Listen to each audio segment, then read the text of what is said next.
Hello guys, next episode के start से पहले आप लोग मेरे चैनल को सब्सक्राइब कर देंगे। इससे अपने नेक्स्ट एपिसोड को स्टार्ट करते हैं। आन दिखाई जाती है जो सुबह में उठकर बाहर आती है और यान जो उसके उठने का वेट कर रहा होता है। जैसे ही आन आती है तो वो अपने पौधों को पानी देने लगता है। ये देखकर आन भी उसका ही शो लगा देती है, जिसे सुनने के बाद यान कोई भी रिएक्ट नहीं कर रहा होता। अब ये दोनों जब एक दूसरे को देख रहे होते हैं तो इतने में मिस्टर वांग की कॉल आ जाती है, जो उसे कुछ प्रोजेक्ट के बारे में कह रहे होते हैं। तो वो भी जल्दी से उनसे बात करने के बाद अपने रूम में भाग जाती है। अब यान जो अभी सोच रहा होता है कि ये मुझे भी अपने साथ काम में मिलाना चाहती है, पर आन ऐसा कुछ भी नहीं करती। आन जब कंपनी में जाती है तो सभी एम्प्लॉयज का बताने लगते हैं कि मिस्टर वांग की डिमांड क्या है और हमने उनकी डिमांड के मुताबिक ही गेम बनानी है। सभी सोच रहे होते हैं कि हमें ऐसा क्यों करना पड़ रहा है, क्योंकि जो उन लोगों ने पहले से इतना ज्यादा वर्क हार्ड किया होता है वो भी वेस्ट जा रहा था। पर फिर भी उन्हें मिस्टर वांग की बात सुननी पड़नी थी, आखिर पैसे जो कमाने थे। और मैं पिछले एपिसोड में बताना भूल गई थी कि इनकी गेम ट्रेंडिंग में आ चुकी थी, जिसके बाद ये काफी खुश थे कि इनकी पहली गेम थी और पहली गेम ही ट्रेंडिंग में आ गई। यहाँ दिखाया जाता है जो स्टूडियो आ रहा होता है डबिंग करने के लिए, पर उसका आगे से सामना जियांग से हो जाता है। पर जियांग को वो अभी भी नहीं बुला रहा होता। ये देखकर जियांग कहने लगता है कि तुम्हें कौन सी लड़की पसंद आ गई है, पर तुम्हें पसंद आई है उसे तुम पसंद नहीं आए, इसलिए तुम ऐसा बिहेव कर रहे हो ना। तो ये बात सुनकर यार वहीं पर रुक जाता है। तो उसे कहने लगता है कि मैं तुम्हारी हेल्प कर दूंगा, तुम मेरी हेल्प कर दो ना।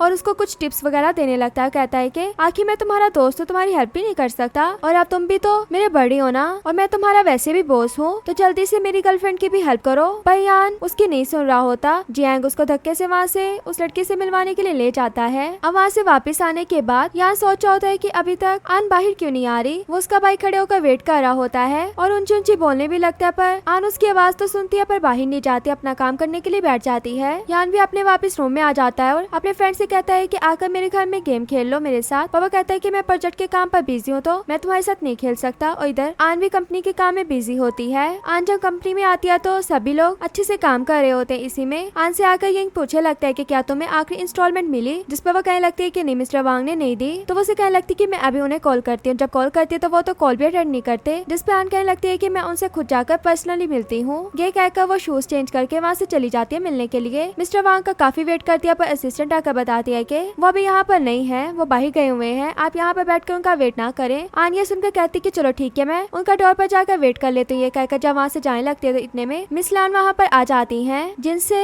आन बातें करने लगती है। तो मिस लान भी उससे बात कर रही होती है, कह रही होती है कि तुम यहाँ पर किस लिए आई, जिस पर वो बताती है कि मैं मिस्टर वांग से मिलने के लिए आई हूँ, क्या आप भी उनसे मिलने के लिए आई हो। तो वो कहती है कि हाँ, जिस पर आन उन्हें बताने लगती कि वो तो अभी यहाँ पर है ही नहीं। तो असिस्टेंट कहने लगती है कि आप तो जा रही हैं, पर आप जाकर उनके ऑफिस में बैठ जाएं, मैं आपको टी वगैरह देती हूँ। पर इतने में पीछे से मिस्टर वांग खुद ही आ जाते हैं, जिन्हें देखकर आन कहने लगती है कि इतने टाइम से मैं आपका वेट कर रही हूँ, आप यहीं पर हैं। मिस्टर वांग तो उसे बुलाना नहीं चाह रहे थे। अब मिस लान की वजह से आन को भी बुलाना पड़ रहा था, क्योंकि मिस लान ने कहा था कि आप इनकी पहले बात सुन ले, मैं आपसे बाद में बात कर लूंगी। आन उन्हें कहने लगती है कि आपने मेरी आखिरी इंस्टॉलमेंट नहीं दी, मैं वही याद दिलवाने के लिए आई थी। तो मिस्टर वांग कहने लगते हैं कि मैं अभी बात करता हूँ और आपकी इंस्टॉलमेंट आपको मिल जाएगी। ये कहकर वो मिस लान को वहाँ से लेकर चले जाते हैं। आन दिखाए जाते हैं जो वापस घर पर जाने लगती है तो काफी तेज बारिश हो रही होती है। और इधर घर पर यान दिखाया जाता है जो आन के आने का वेट कर रहा होता है। सोचा होता है कि मैंने उससे क्या बात करनी है। आन तो अपने घर पर आ जाती है बारिश में भीगने के बाद, इसीलिए उसको फ्लू भी हो जाता है। यान भी उससे बात करने के लिए उसके घर पर आ जाता है। आन भी जब उसके लिए डोर ओपन करती है तो यान उसको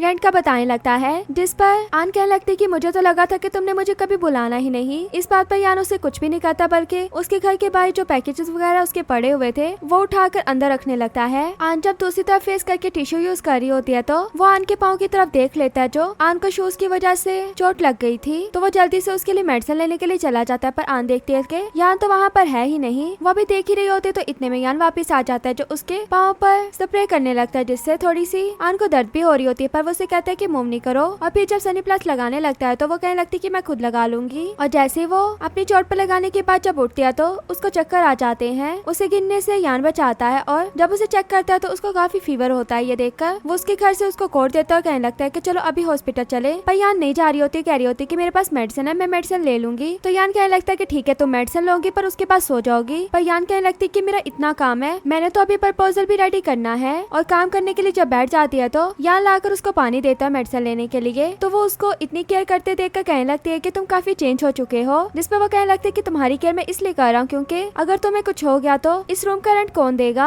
अब आन इस बात पर हंसने लगती है, मेडिसिन ले लेती है। यान उसके पास ही बैठा रहता है, आन बैठ कर काम कर रही होती है। यान जब आन को काम करते देखता है तो उसको पुराने वाली आन याद आ रही होती है, जिसे देखकर वो स्माइल कर रहा होता है। जब आन उसे देखती है तो कहने लगती है कि तुम स्माइल क्यों कर रहे थे। तो वो कहता है कि नहीं मैं तो नहीं कर रहा था, बुखार की वजह वजह से तुम्हें ऐसे ही कुछ लग रहा होगा। तो वो कहती कि नहीं, मैंने तुम्हें स्माइल करते हुए देखा था। तो वो कहता है कि तुम्हें नींद आ रही होगी, जिसपे वो कहती है कि हाँ, मेडिसिन का असर हो रहा है और मुझे नींद भी आ रही है, तो काम बाद में कर लूंगी, मैं अभी थोड़ा सा सो जाती हूँ। तो जब आन जाकर सो जाती है तो यान उसके लिए पानी लेकर जाता है। जैसे यान को देखकर उठती है तो यान उसे पानी देने लगता है कि पानी पीकर सो जाओ। तो वो पानी पीने के लिए उठ रही होती है पर उससे ठीक से उठा नहीं जा रहा होता। ये देखकर यान उसे उठाने लगता है। इसी वजह से दोनों एक दूसरे के काफी क्लोज आ जाते हैं और फिर पानी पीने के बाद यान आन को दोबारा से लिटा देता है सोने के लिए, यहाँ तक कि उसके बुखार के लिए उसको पट्टियां भी कर रहा होता है। और जब उससे बात कर रहा होता है तो इन्हीं बातों में आन सो भी जाती है और वो सोचने लगता है कि ये इतनी यंग हो गई है कि दूसरों का ख्याल रखती है पर अपना ख्याल नहीं रखती। आन जब खांसी कर रही होती है तो जल्दी से यान उसके पास आ जाता है पानी लेकर। ये देखकर आन कहने लगती है कि तुम अभी तक गए नहीं, जिस पर वो कहता है कि तुम्हारा घर काफी गंदा हुआ था, ये देख के मुझसे रहा नहीं गया, इसलिए मैं तुम्हारे घर को साफ कर रहा हूँ। आन कहने लगती है कि जब तुम साफ कर लोगे क्या तुम वापस चले जाओगे, जिस पर वो कहता है कि हाँ। और आन कह रही होती है कि मैं अलार्म लगा लूंगी और तुम जल्दी वापस चले जाना क्योंकि मैंने उठकर काम भी करना है। तो वो कहने लगता है कि क्या तुम्हारा प्रपोजल मैं देख सकता हूँ। तो वो कहती है कि हाँ, तुम देख सकते हो। तो यान कहता है कि ठीक है, तुम फिर सो जाओ, तुम्हारे प्रपोजल का काम मैं ही कर दूंगा। आन के सोने के बाद यानी उसका काम कर रहा होता है, काफी थक जाता है उसका काम करते करते। आन जब सुबह में उठती है तो